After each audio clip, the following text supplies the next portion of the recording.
So the next problem is check odd even divisors. So in the problem statement is you are given integers a and b, and you want to check if there exists some positive integer n such that it has exactly a odd divisors and b even divisors. So what they are saying is, in the last problem we have solved for any integer we have found out odd divisors, number of odd divisors and number of even divisors, right? In the same way, here they have given a odd divisors, a number of odd divisors and b number of even divisors are there. So if there exists a odd divisors and b even divisors, is it possible that there exists any integer like having a odd number of divisors and b even divisors, such that any integer exists or not? If exists, print yes, otherwise no.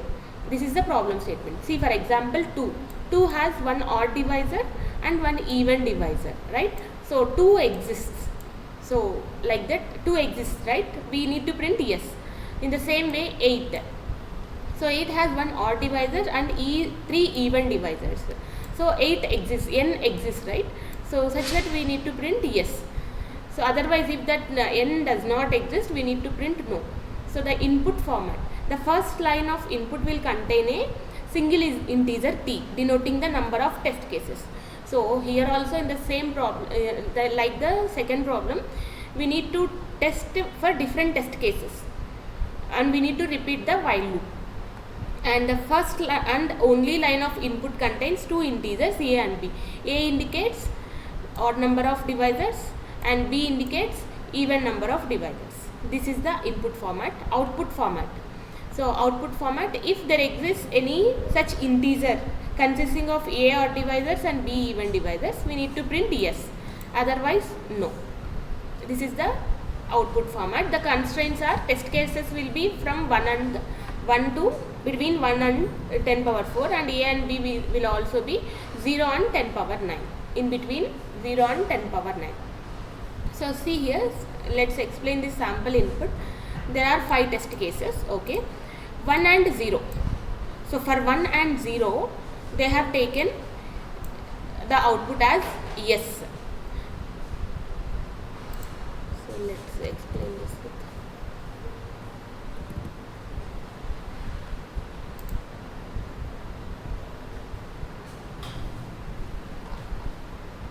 See, let's take for 1 and 0, this is odd number of divisors, this is even number of divisors. If n exists, we need to print output as yes or no.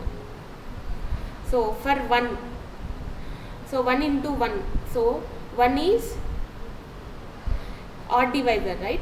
So 1 odd divisor and 0 even divisors. So output yes, because the number exists. Next test case is 0 1, 0 1. So every integer, the factors should start from 1, right? For any integer, the factors should start from 1. So the odd number of divisors must be 1. So they have given 0. So number does not exist. No. Next 1 1. So the number is 2. For 2, 1 into 2, 1 odd divisor and 1 even divisor. Yes. Next 1 3. So the number is 8. 1 2 4 8. 1 odd divisor and 3 even divisors. Yes.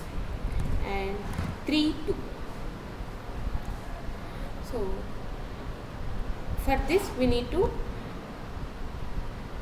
prove no, because so as per the theory, the mathematical formula, so if there exists odd and even divisors such that how there exists n means, how there will be exists n means, there is one formula, that is the number of even divisors modulus number of odd divisors should be equals to 0. This is the condition, one condition, and another condition we have formed here. The number of odd divisors must be greater than 0, right?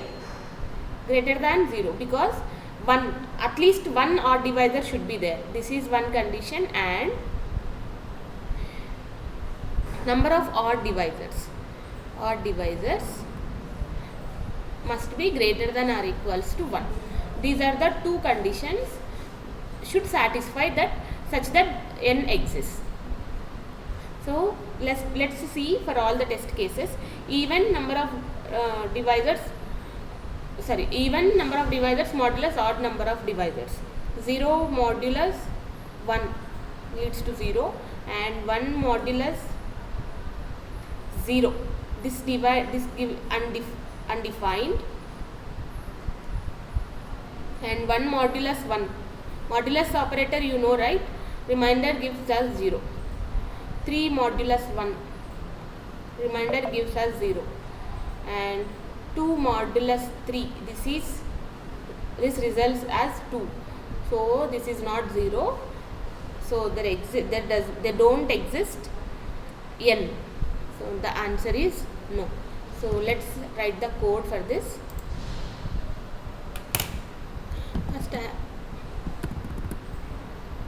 First I am taking test cases. Int t,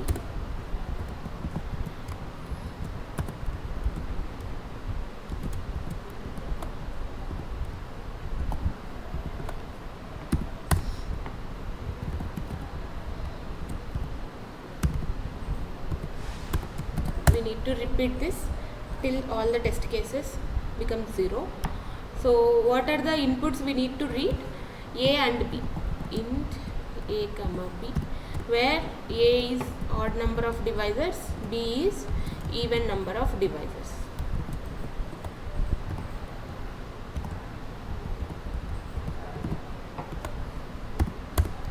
So what are the two conditions?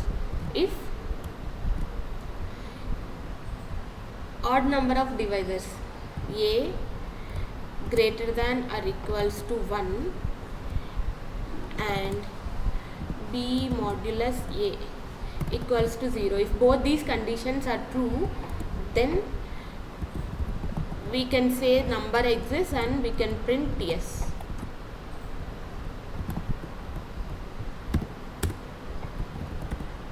Else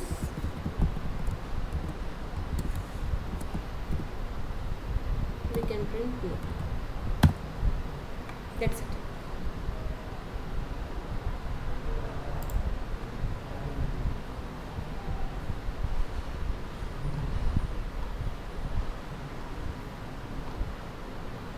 See, matching yes no, yes yes no. Let's submit this code.